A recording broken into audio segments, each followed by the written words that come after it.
שבת מנוחה, כל העם מתענגים בה, יזכו לרוב שמחה.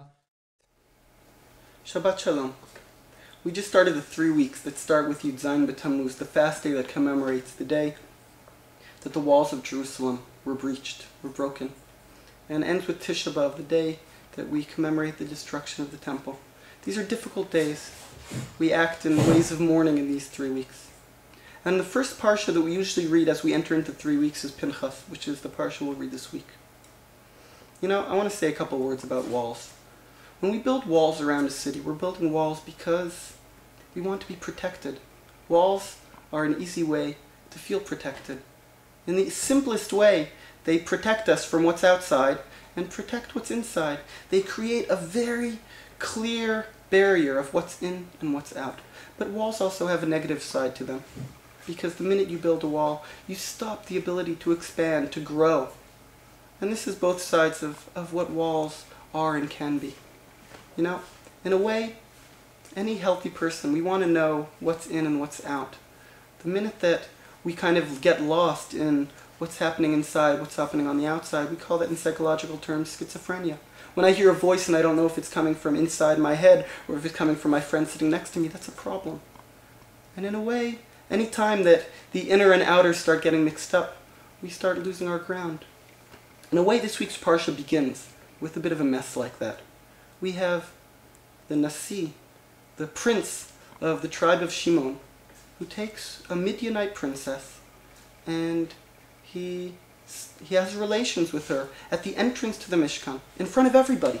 What should be taking place in a private place is suddenly happening in the eyes of everyone who's standing around. There's a mixture of in and out, and it causes everybody not just to be uncomfortable, but everybody's crying until Pinchas stands up, and he kills the both of them.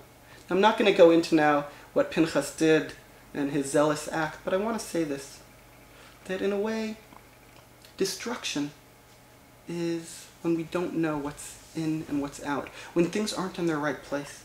Pinchas stands up to protect the fact that the barriers are being lost. There's another story in the Talmud that talks about the moment the Babylonians enter into Holy of Holies, at the moment where they destroy the temple. They take out the cherubs, the kruvim, which were, according to tradition, an image of a female and of a male in union. And when they take out these images to the marketplace, they say, look at these people's gods. Look at this. And in a way, that's a moment of destruction. You know, we learn that sexuality, that intimacy, should be taking place in a sacred place, in the Holy of Holies, in a protected space, not out in the open.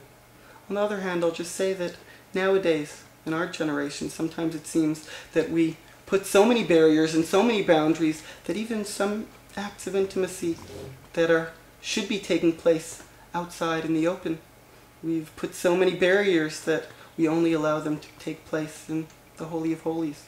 And that is also destruction. Destruction, Churban, is an expression when things aren't in the right place. And in a way, maybe we'll say that when it says that God gives Pinchas his Brit Shalom, his covenant of peace, because Pinchas Heshiv et Chamati, which literally is usually read and translated as, he took away my anger. But the word is Heshiv, which means he brought back. What does it mean that he brought back?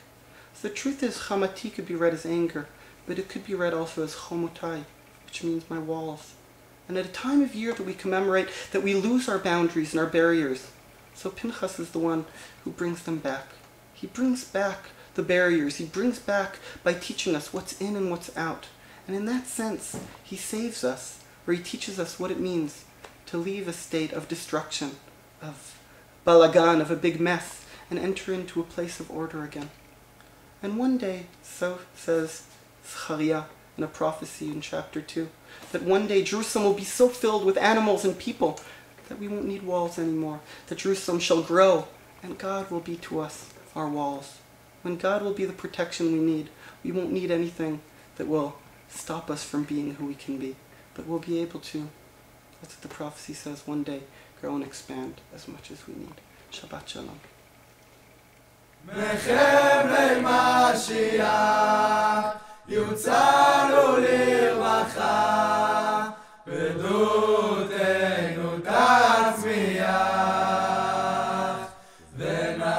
יגון